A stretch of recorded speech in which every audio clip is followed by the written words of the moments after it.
माझा काळ मला समोर दिसू लागलाय.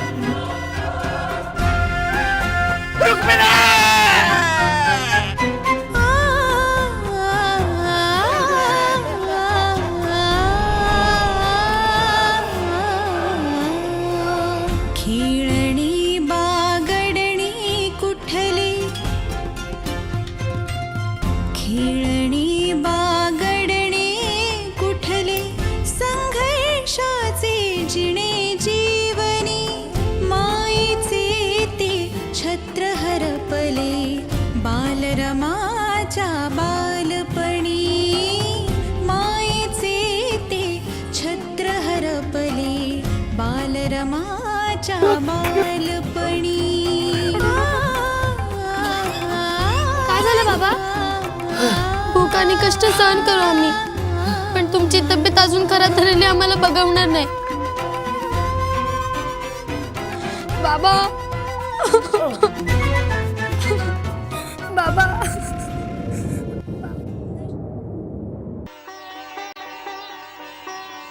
तुला माझ्याबद्दल काही तक्रार तर नाहीये ना? जी काय?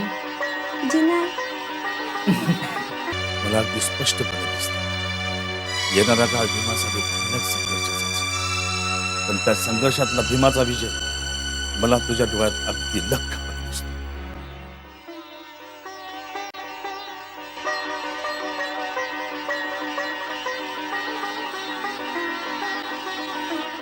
आपल्या समाजाची आज जी दुर्दशा झाली आहे त्याचं एक कारण म्हणजे अज्ञान. त्या अज्ञानामुळे आपला समाज लाचार, घाबरट आणि गुलाम झाला. त्यावर एकच उपाय ते म्हणजे शिक्षण.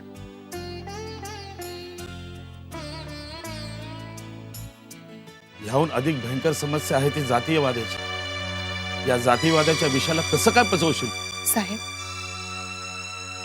मला माझा अपमान झालेला चालेल, पण तुमचा अपमान झालेला मला सहन नाही होत.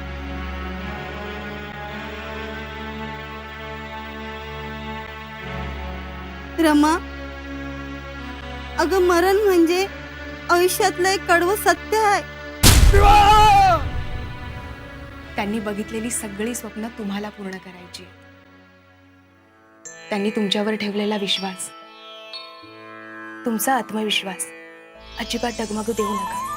मलाही मनाला वाटतं की लग्नापासून आजपर्यंत दुःख आणि कष्टाशिवाय मी तुला काही देऊ शकलो नाही. आणि आज कुठे 2 पैसे हातात आले तर तुला आठवण झाली ती घरच्या सर्वांची.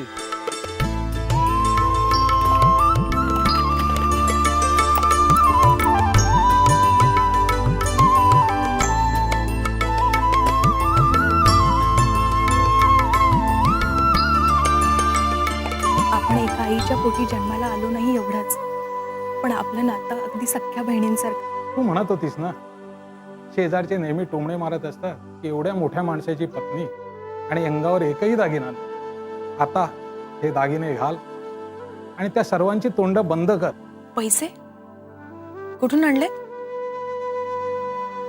आणि हे काय झालंय हाताला? रमाताई, हे थोडे पैसे आहेत, छोटीशी भेट म्हणून आपण स्वीकार करा. मेहनतीने कमवलेल्या एका भाकरीवर आमचं कुटुंब समाधानी आहे आणि तोच आमचा स्वाभिमान. कुंकू हे सौभाग्याची निशाणी असते. ही साडी दागिने नसतील तरी चालेल, पण माझ्यासाठी कुंकू माझ्या कपाळावर कायम असलं पाहिजे. गरीब लाचार असल्या गोष्टी डोक्यातून काढून टाका. कुठवर नपुसक होऊन जगात राहणार तुम्ही? तुमच्या आत्मविश्वासाला जागवा, नाहीतर तुमच्या आया बहिणींच्या अब्रूचे धिंडवडे असेच भर रस्त्यात काढत राहतील हे लोक आणि तुम्ही काहीच करू शकणार नाही. त्या बांगड्या मुलांच्या भुकेपेक्षा मोठ्या नाही आहेत. आणि पोटाची आग काय असते त्याची चांगलीच जाणीव आहे मला.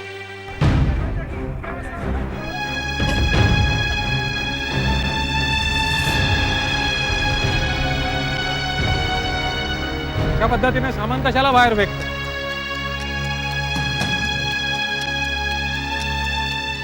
प्रेमाने कधी ना बोललो पती पत्नी म्हणून, मुळी वेळच नव्हता तुझं